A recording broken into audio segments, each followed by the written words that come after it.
Welcome to the Big Mike Fun Podcast, where you'll learn about advanced wealth building strategies from real estate investing to creating massive ROI and secured retirement profits. So pour yourself a cup of coffee, grab a notepad, and lean in. Because Big Mike has got the mic, starting now. Welcome to the Big Mike Fun Podcast. I'm the Big Mike. Mike Zlatnik. And today it is my pleasure and a privilege to welcome back my good friend, Jeremy Roll. Hi, Jeremy. Hey, Mike, how you doing? I'm doing well. It was great to see you at the Best Ever Conference about a month ago.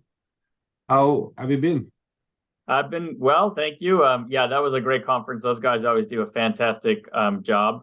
And I've never been to Salt Lake City before, so it's definitely interesting to see. Yeah, it was great. And just for the record, there was your conference before that. There was Intelligent Real Estate Investor, and I was at that conference too. So they were back to back. So it was great. Yeah, we partnered with them. We were basically the first day of their conference, and they had their own conference, and they were just extremely helpful. And hopefully we're going to be back next year. I'm actually speaking to the organizer in a couple of weeks about it. That's great. So let's talk a little bit about what's going on. Right after Best Ever Conference, we had the unfortunate news of two banks collapsing rather quickly. And that triggered a lot of concerns and a lot of flight of capital from the small banks to big banks, and even more money moved from small banks into U.S. Treasuries. So I'm just curious, just your thoughts on the whole situation.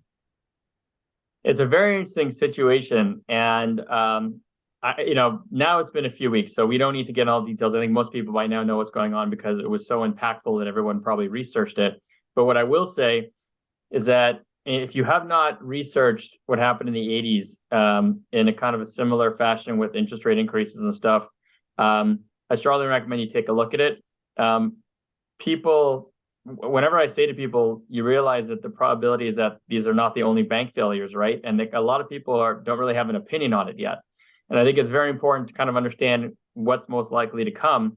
And from my research back in the 80s, there were over 1,200 bank failures, plus combined with like private funds, private individuals providing capital like shadow banking, over 2,000 companies failed. And so when I see that two banks have failed, they were very important banks and relatively large banks, but this is not the end of it from a probability perspective. It would be highly unlikely that those are the only two banks that are going to go down. So what I think personally is going to happen is that we're going to wake up one day and another bank's going to go down, or a noteworthy one enough that's going to go down that the media is going to cover it. They're going to cover it nationally. And then there's going to be a little more fear, and that's going to happen again. And, it's definitely not the end of it, unfortunately. So we're already seeing now that credit is tightening tremendously, very, very quickly. Banks are very concerned about deposits flight, which is already happening and may continue to happen or get worse if we have more banks fail, which is very likely. And so there seems to be no doubt that lending is going to be much lower in volume and much more stringent in the terms and conditions. And that, as far as real estate investing goes, is going to make it more challenging for sure in the coming months. And there's an argument to be made that that'll either reduce demand on the investor side or reduce prices in order to conform to similar returns that investors are looking for. So we'll have to see how it plays out. Yeah, that's a great commentary. Kind of the natural, logical reaction to what's going on. The smaller banks are forced to increase interest rates to attract more deposits. Obviously, it would be very beneficial to small banks if the FDIC increased the limit. And it's time to do that, right? If they push the limit from $250,000 to $500,000, it'd be a great service for smaller banks. Unfortunately, FDIC, Fed, they serve different purposes. It's kind of a funny, I like to, when we talk about Fed, I just like to talk about the founding of Fed. Founding of Fed was basically representation of the cartel of big banks. Yeah. So they still, in some degree, even though it's a central bank, but they serve interest to the bigger banks, and the bigger banks don't want the FDIC limit lifted because they're too big to fail. That FDIC limit is a lower concern for them. Yeah. And they're seeing flight of capital to them, and the small banks are struggling. They're forced to raise interest rates, which in turn will force them to charge higher rates on the loans and underwrite credit, obviously, way tighter. So it's kind of exactly what you said. Anyway, what do you think is coming? So obviously some more failures of banks. I was reading the other day, just a quick summary, and I'm sure you have a lot of thoughts on this, that there is about 1.3 trillion rolling over this following in 2025, next 3 years of rolling debt. 1.3 trillion over 3 years, about 400 plus billion per year. I don't think it's all real estate, but it's a mix of real estate combined with some corporate debt. The number is so gigantic. And all that money was borrowed when there was a reserve policy, zero interest rates, and now it's a big problem.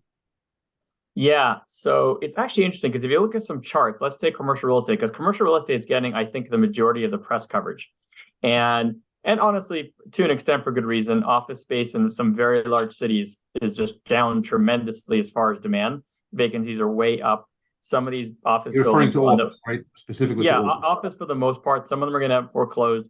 Interestingly, also, is that a lot of suburban office is actually okay. So you really have to kind of segment it and understand what's going on. But if you look at the charts, the amount of debt that was rolling, so it is true, you're going to read that a record amount of debt is rolling. That's true, factually. But it's not that much more than what was rolling last year, right? And so I think it's just making really good headlines. I think the challenge we have is obviously the ability to roll that debt because of everything we just talked about, right? So if everything else, all things being equal, was fine, the fact that we had record amounts of debt rolling wouldn't make the headlines, right? Because it wasn't such a huge difference.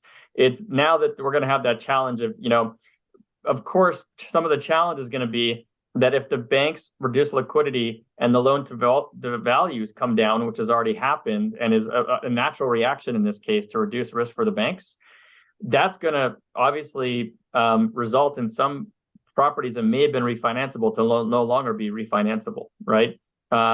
So that's clearly going to be a challenge. I think the writing's already on the wall that that's going to be a challenge. Now, I do want to point one thing out to everybody. It's unbelievable the amount of intervention that the Fed has done since 2008. And it's changed the dynamic of being able to forecast what's going to happen, because you could take Mike and I can sit here for 2 hours and brainstorm everything that may happen with like perfect data and come to the most highly probable conclusions. And then all of a sudden the Fed comes in tomorrow, does something different, and the whole thing's, just complete white slate, like just start from scratch in terms of the equation, right? So let me give you an example. In terms of quantitative easing, the Fed may choose to target commercial real estate debt and may start to buy it, which could increase liquidity, may start to guarantee it or back it, similar to how they did with tuition and the student loans. And that could cause much more origination as a result, because risk goes way down for anyone who's originating it, right? Whether it's banks, private parties, et cetera. So there is some stuff the Fed can do to counteract this, and we're going to have to see how it plays out. But as it stands today, without any of that intervention and not knowing what's going to come up, it definitely looks like it's going to be a very challenging time, especially for commercial real estate. I think there's going to be a huge challenge. And by the way, there's already been record numbers of small business bankruptcies, and there's also record amounts of subprime auto loan delinquencies. There's a lot going on right now. But I think there's going to be a huge challenge for a lot of small businesses to keep going. There's been a lot of unprofitable companies that have just, these zombie companies have just gone along for years. Man, oh, good Lord. I wish I had the statistic in front of me.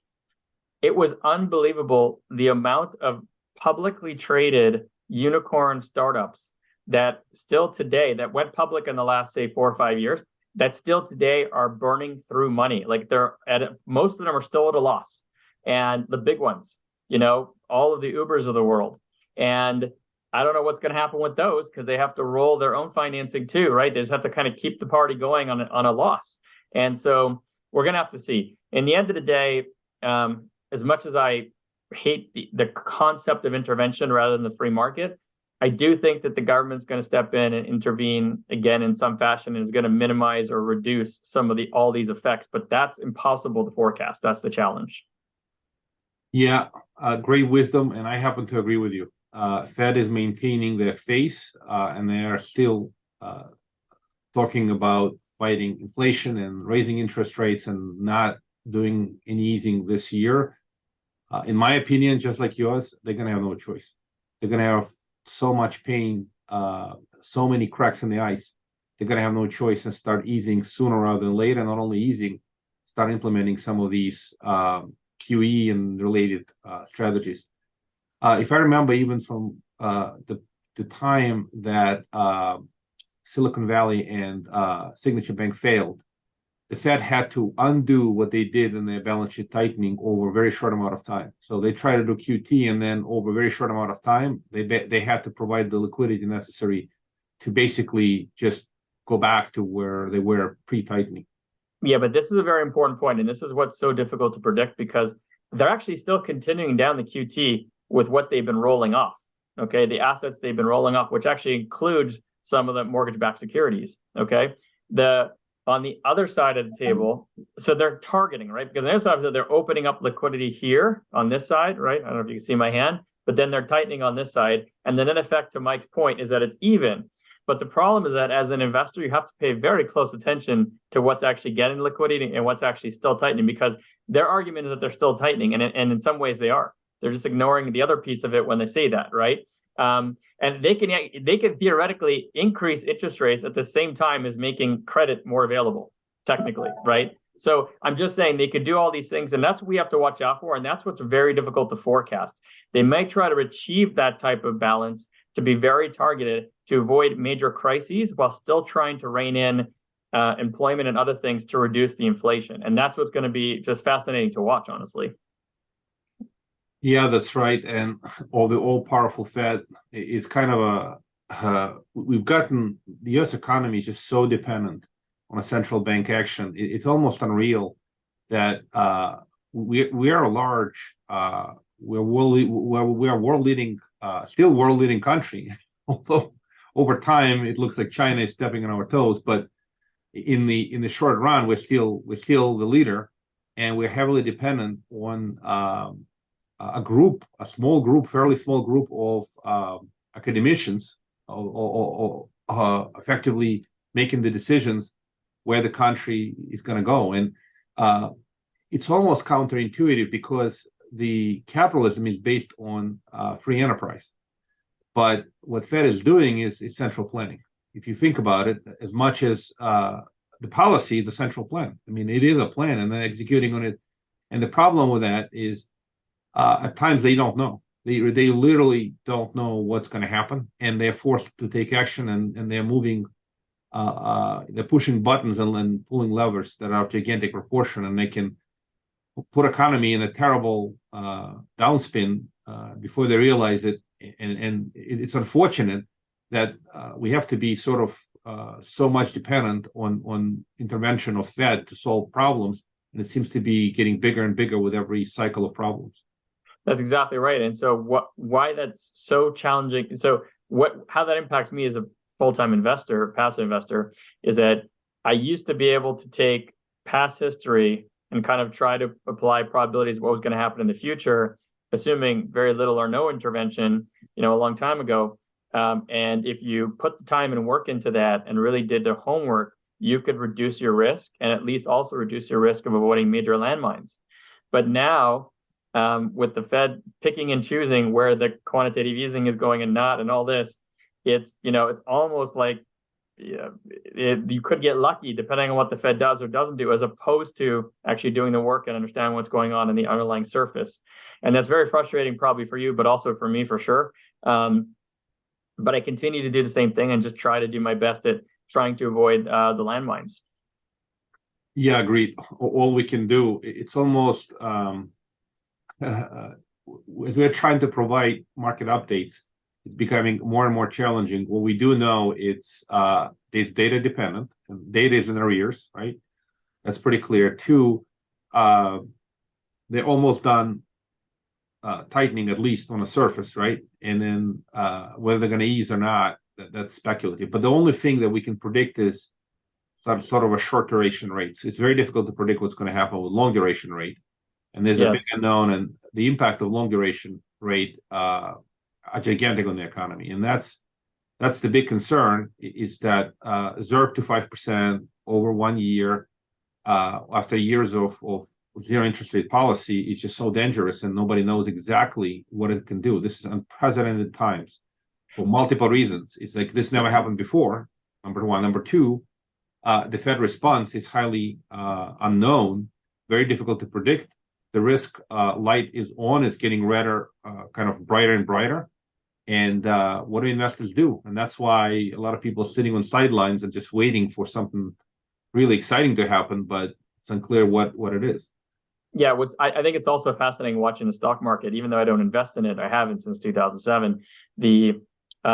What's fascinating to me is that it's very clear from the levels that the stock market's at right now and how it behaves that it's now gotten almost accustomed to, almost like a Pavlovian response, literally accustomed to the Fed stepping in and propping things up. And so it's biased towards the upside. And that's why everyone's expecting a recession at the moment, but it hasn't gone down as much as you would anticipate under these conditions yet until the earnings truly hit, I think. And it's normally the stock market is very forward thinking, but it's also forward thinking that the government's going to step in and help it, help the market. And so even the market is kind of biased towards, the Fed just going to help us. And we don't know what's really going to happen. So we'll have to see. But it's even very difficult to forecast the market for that reason, too. It's very interesting. Yeah, I will concur with you. I'm not a big fan of the stock market for the reasons that it is highly speculative, and it is not necessarily based on fundamentals. It's the mood of the day, unfortunately. And obviously Warren Buffett type of investors of the world struggle to find great deals in an environment where there's a lot of speculation. But let's go back to real estate. So what do you think is going to happen? We're already seeing distressed deals. We're already seeing distressed sellers, not necessarily distressed assets, but distressed sellers. Assets may be performing well, and that's creating opportunity for the buy side. In theory, if you buy today and the interest rate cyclically on a high level, you could always refi down when the rate cycle back down. So from that perspective, it feels like already good time to buy as long as you can get a bargain. But the challenge is the bargain is only going to happen in distressed seller situations, but they're happening. So if the volume picks up, do you see a lot more interesting deals coming in, or as we see more and more cracks in the ice, Fed will capitulate and get aggressive? And I guess a lot depends on Fed data and Fed, right? I mean, it's at the end of the day. That's right. So there's a couple of things I have top of mind for this topic. First is that you have to keep a close eye on unemployment, and you have to keep a close eye on inflation, right? And those are two very important metrics to understand what's potentially what the Fed may do in the next few months in the short term, to your point. But real estate moves very slowly. It normally takes a couple of years to correct. The buyers and sellers typically have a very big bid-ask spread. It takes a long time to come in. There have been some transactions, still very low volume. I don't think we're there yet. I also think that there's two wild cards to me.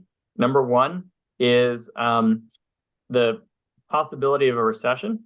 And if there is a recession, which I personally think there's going to be, depending on the severity of the recession, the one thing that people aren't really talking about much, which is really surprising me still, we're now recording this in April, is the possibility of rents going down depending on the asset class. And the fact of the matter is, for multifamily, for example, in certain markets that tend to be more volatile, rents have already started to come down. And so, and normally when you get the more volatile markets, they typically are first to move, right? Just like San Francisco home prices go down first and everything follows. It's the same idea. And so, because it's the most inflated. So, I think that the possibility of having lower revenues in conjunction with pretty strong inflation expenses is a big risk going into the second half of the year for investors. And that's why I think that buying right now still might be a little premature, because that implies a lower NOI to a building you may have purchased today at the end of the year. That's my number one concern right now in terms of, does it make sense to get in from a asset value perspective? But the other thing is negative leverage. I got to tell you, as a limited partner passive investor, I'm starting to see some positive leverage deals. But if I had to guess, probably I'm still seeing 70% negative leverage, 30% positive leverage. Just complete guess, not factual. I haven't run analysis. And that is completely nonsensical to me. Like, to think that we are at the right time to buy in negative leverage period for an investor doesn't make sense. It just, what that tells me kind of objectively is that we haven't had the proper reset yet. Because, and by the way, now some investors are looking at the short-term treasuries, right? I actually just bought some myself yesterday, I think, again, 5.9 0.07, I think it was. I buy them on secondary, and it was like 4 months remaining. And so I've actually had more and more investors come to me now and look at that 5% and say, I looked at a deal, but then I looked at the 5% that I can get right now, and there was no risk premium, and I'm just not going to do it. If people are starting to wake up to that a little bit, I think a lot of investors don't understand or don't pay attention to negative leverage. But it's one of the most important indicators for me right now, trying to keep me grounded. And so historically, you would expect that to be a very positive spread before we'd hit the bottom and hit the really great timing. Now, with some distressed deals, can that happen? For sure, but in the average stuff that I'm seeing, which is not distressed at all yet, and most of the deals I'm seeing have not come from a distressed place yet, and that's not happening to even at all or to very much extent. I'm talking about most deals I see at most have 30 to 40 basis points positive leverage. So that's a very important indicator I'm watching. I don't know if you have any thoughts about that. Yeah, just so I want to clarify, the negative leverage for the audience simply means the delta between, I guess, the cap rates that they're paying versus the interest rates that they're borrowing at. So the negative leverage simply means they're paying a cap rate of, say, 5.5%, and the mortgage rate is 6.25%. So it's a negative 75 basis points negative leverage. Yeah, can I just expand on that for people who don't understand? So I want to clarify, because imagine you're buying a building all cash. That's the cap rate, right, for the potential cash flow. And so if you're buying a building at a 6%, I'm just going to use easy numbers, 6% cash flow return, and then you're borrowing at a 7% interest rate to buy that building, you're in negative leverage. You're literally paying more out in interest at a rate than you are earning a return. Normally, it's the other way around. You're leveraging the bank's money at a positive spread to create additional value and additional returns, right? And that's why people take loans in real estate. But when you see everything happening at negative leverage, like it had been for the past year or two, for the most part, and currently still is today for majority of what I'm seeing, that tells me that we're not at the reset of a cycle yet. Agreed. Totally agreed that people are paying too much for these assets. Ultimately, the price needs to come down to create positive leverage, right? Either interest rates have to cycle back down, or the price has to cycle back down. So, or both in some way. Yeah. And to be fair, if interest rates go down a lot, that could create the positive leverage, right? It could be one of the levers that causes it. It doesn't necessarily have to be price. But as we stand today, it's just very tough to jump into a negative leverage scenario, which is the majority of scenarios I'm seeing. Well, one thing that these high interest rates are doing, they're certainly hurting employment, especially in the real estate market. I had a discussion with a friend. He's a broker in LA, and he said they have no inventory, no product. He has nothing to list. He's got basically people don't want to sell because they can't buy, because the interest rates on a buy are much higher than if they sell the existing property. It's a weird environment. We haven't seen this in a long, long time, but it's hurting the desire of folks to move. And usually spring and summer is when they are supposed to list and move to, just people choosing not to do that. So that's the residential side. And commercial, obviously, is not transacting for other reasons. So folks are looking for revenue streams, and they can't get it. And that's an objective of Fed to increase unemployment, to force layoffs. And going back to the negative leverage situation. So I guess the only reason people would do that is that they strongly believe that interest rates have to cycle down sooner rather than later. Well, there's another reason, to be fair, because I invest in stabilized stuff. If you're a heavy value add investor, and you're, a lot, I've always heard, and a value add, of course, yes. In over 20 years of investing, I cannot tell you the number of times I've heard someone say, I don't even care what I'm paying because I'm going to increase the rents $3 tomorrow. That's the market rate, right? I mean, I'm using exaggeration. And then they don't care about the cap rate as much. That actually may make sense for them, but it's more speculation, like we talked about. And I personally think the wrong time to speculate for a slew of reasons is in the middle of a cycle reset at the end of a cycle, right? That's from a risk perspective. So that's what's challenging about that. But there are two reasons. There's that reason and what you mentioned about interest rates coming down. And by the way, I think it's reasonable for people to expect interest rates to come down over time, and possibly even in the medium term, I would call it, past the next year or so. So I think that's a reasonable assumption. I also think you made a very important point towards the beginning of this podcast, which is that, buying at the high of interest rates is always helpful, right? Because you can, depending on the flexibility of your loan and the terms, you can refi into a lower rate later on. When you buy at a high interest rate, you're buying at a low price typically, right? So you don't want to do the opposite. So from that perspective, timing could make sense. But from these other indicators, it also makes sense to wait unless you find, of course, as we both know, there's always really unique deals out there. And that still makes sense at any time, really. Yeah, thank you, Jeremy, for clarifying. The value add deals are uniquely different if you are somehow dealing in an environment where rents are well below the market, or you have other value add opportunities where you can increase rents by virtue of forced appreciation work. So that's a separate discussion, but you're absolutely right. Yeah. So again, we're kind of running out of time, but any final thoughts? So parking cash in treasuries is an obvious no-brainer right now. It's to the point where we actually bank with Signature Bank. And Signature Bank failed, so they've been taken over FDIC since they've been sold, and now there's a new owner, and that's wonderful. But we're now vividly aware that we got to move the money out of accounts where you have $250,000 limit. So treasuries is an obvious choice, right? You just park the money in treasuries through a brokerage account, and you have that safety. So that's an obvious solution. We're executing, a lot of people are executing that. Beyond that, obviously looking at these really, really great distressed opportunities when they surface, just sitting ready with ammunition, loaded gun, ideally. And if you see a great deal, should be ready to go. Yeah. What else can folks do? Or there's really nothing else. It's just it's that time where the cash may be more valuable than the assets if the assets are falling down in price, in essence, right? Yes, and so there's one more thing you can do, but it's a whole different discussion for a different day, which is you can invest in a type of business, not necessarily real estate, where you don't have to worry about the asset prices decreasing, and that hopefully that you believe has a good probability of doing well during a recession. And so I'm just going to give a very quick example because I'm doing this, and I just made an investment last month, which is I've been investing in ATM machines that have surcharge fees when people use them, the private ones, since 2008. I went through the last recession and pretty well with those machines, expecting to go through pretty well again this time. And those things are literally computers. They're like a bill feeder, a screen, a keypad, a case. They depreciate to almost zero. Like the residual value, the actual liquidation value in several years is almost zero. So I don't care if that is worth less more quickly. I care about the predictability of the transactions and the predictability of the cash flow and recouping my initial investment and making a profit, right? So in that case, I can look at stuff like that where I don't have to worry about the asset value.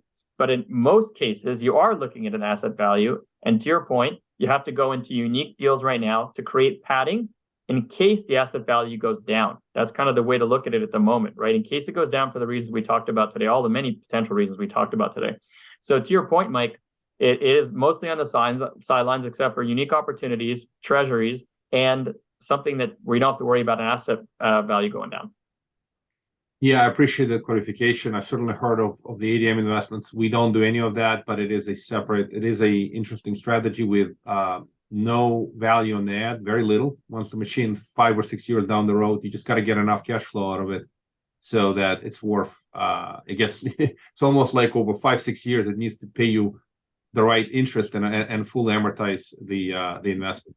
That's exactly right. And I was just using that because I'm familiar with, because I've been investing in 15 years, so I'm familiar with it. But there are probably other types of similar investments where you don't have to worry about the asset prices depreciating. And that is the key, because as everyone's heard here, you and I are both concerned about asset values going down due to distress and for the other reasons we talked about, which will create opportunities that are worth jumping on. But I think that the opportunities are going to be more plentiful going further into the second half of this year and likely next year. Yeah, that I'm in agreement. We do some of these niche strategies. You may be aware we do business with discount lots, and we loan the money, and they buy land lots, and they sell as receivables 5-6 times. It's a whole lot better than used car business. They don't have to repossess.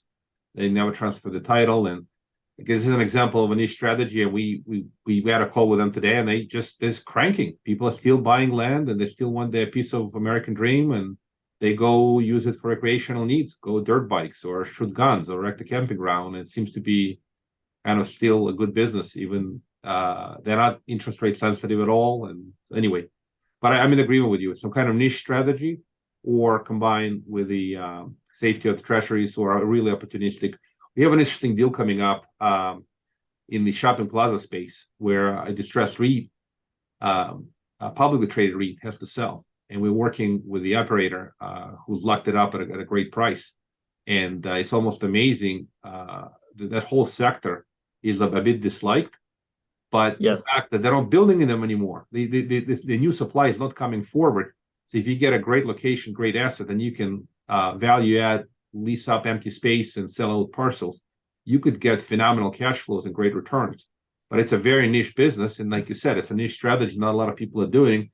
And if you're going to talk to somebody, hey, why would you want to buy shopping plaza going into potential recession? Well, because if they're well located, what's really amazing and fascinating is that people still prefer brick and mortar over e-commerce. And what's also really amazing, some of the e-commerce operators moved forward and opened brick and mortar because they're more profitable than the e-commerce. The returns and everything else, they don't make as much money. It's almost amazing how e-commerce bit off a market share, but they're not doing it profitably. And they won the brick and mortar operation together with a mobile app combined with the e-commerce website to all work together to get more consumer dollars flowing into their brand. Yeah, I want to say I've invested in many retail strip centers. I'm currently still invested in many realtors over the past 20 plus years. And the key to that at this timing, well, there's a lot of different keys, but one of the keys is that certain tenants do really well during a downturn and some of them don't do well at all during it. So just a very quick examples, furniture stores typically don't do well during an economic downturn. It's usually not a need. People won't be moving as much necessarily, and they certainly won't be looking to buy fancy furniture as much. So that's just an easy example, right? Big capital expenditure. On the flip side, is Domino's Pizza really going anywhere from that strip mall during a downturn? I don't think so, right? Is a Dollar Store General, that strip? Right? Yeah. I'm currently invested in a strip center in Texas that has a Dollar Tree. It's not going anywhere. In fact, it's going to pick up some business, truly. So you have to really analyze the tenant base. And in some cases, the tenant base will make sense. And of course, diversification of tenants is really important too. Yeah, I appreciate that commentary. Exactly correct. That is, it's almost like this. When COVID hit, the two worst asset classes look like, well, there are three of them. And one was office, right? People start going to the office. But office didn't feel like it was going to suffer as much because the leases were still being paid. Then you had hospitality, people stopped traveling. So for a while, hospitality looked absolutely horrible. And then the shopping plazas too, people started ordering everything delivered, right? But the shopping plazas survived because they had long-term leases. They had quality tenants. Things reopened. People still went shopping. But the one sector that didn't really recover is office. Hospitality is doing well, especially well-located hospitality. And the shopping plazas are doing well. And if people do still go buy their goods and services, the haircut places, the nail salons, they're not going away. And in the recession, you still need to cut your hair, whether you like it or not. Exactly. Yeah. It's really fascinating. I mean, without getting into too much detail, during COVID, even I can tell you that I live in California, but I have a lot of investments in Texas. And in Texas, the strip malls were open extremely quickly in terms of the COVID restrictions compared to California, where you had a lot more retail businesses go out of business, the smaller mom and pop shops, because they weren't allowed legally to reopen by the state government. Whereas in Texas, the revenue levels didn't really, I mean, they missed a bit of a beat, but compared to California, completely different. So location could be very important too, just from that perspective. I know that's kind of a bit of a unicorn situation, so to speak, but it was fascinating watching that too. Yeah, I mean, that's the truth. Even in this environment, I'm in New York. It's a very similar story. It was not only that, it got a little ridiculous when you couldn't go to a restaurant without the proof of COVID vaccination. It was Right. Some of these rules were just so crazy. And anyway, the big cities, the big states, mostly blue, obviously, have had centralized controls, centralized almost authoritarian rulemaking, and many of these rules were not. They proved to be completely wrong. It's to the point where, I don't know if you remember this. We're getting off a tangent. We got to wrap up. But we have the disgraced Governor Cuomo of New York, who was teaching people like he was the Tsar of New York. He was literally teaching people what to do, what not to do, everything else. While he collapsed. I mean, he for all other bad things that he has done. But when a politician or a government figure starts teaching people how to live their lives, there is a danger zone. They Well- have no moral authority, no actual the intelligence to do that. Because most of the politicians, and I mean this with all due respect, most of the politicians are unfortunately not necessarily the sharpest cats out there. They're great speakers, but they're not necessarily people to teach you how to live your life. Yeah, and unfortunately, obviously, in some of the decisions they make, they're calculated based off of what may benefit them. And so that's obviously always the danger. I will say this, though, the good news is that, I believe it was yesterday or the day before, but it was this week, President Biden actually ended pandemic emergency status in the country from like an official perspective. Thank God. The pandemic was over. Well, it's not, not completely over, but this pandemic, and I have to say this, I don't know if you ever watched the movie called Outbreak. And I haven't, no. It's an old movie, but with Dustin Hoffman. And it was an outbreak where people literally, everyone who got infected was dying. Right? If it was like this, yes, that'd be legitimately reasons to shut down the country. But we were not dying the way. So it was treated as if it was like an outbreak with everyone who gets sick, like a in the Middle Ages, what was it called? Black Death. Yes, the plague. Yeah. Plague. Pretty much if you got it, you had a very high probability of dying. COVID was, for old people, it was a big risk, but not for everyone, obviously. So yeah. Anyway, Jeremy, thank you. A lot of great wisdom. Appreciate you always. Love this conversation to continue. We need to do another episode soon enough, but this one we got to wrap up because we're past the time. Sounds good. Well, thank you for those of you who are still listening here. We appreciate it. Hopefully it was just helpful for your listeners. Thank you kindly. And as always, how would folks get a hold of you? How would they reach out if they want to? Sure. Yeah. Anyone is welcome to reach out to me. Happy to help anyone any way I can. My email is the easiest way to reach me, which is jroll, JROLL @Roll Investments, ROLL Investments with an S.com. So jroll @rollinvestments.com. Thank you, Jeremy. Yeah, thanks again for having me on. Hopefully this is helpful for those who were listening. I think it'll be a great episode. So thank you. Thank you for listening to the Big Mike Fund Podcast. To receive your copy of Mike's How to Choose a Smart Real Estate Fund book, head to BigMikeFund.com or visit Amazon and type Mike's Zlotnick. Keep listening and keep investing Big Mike style. See you on the next episode.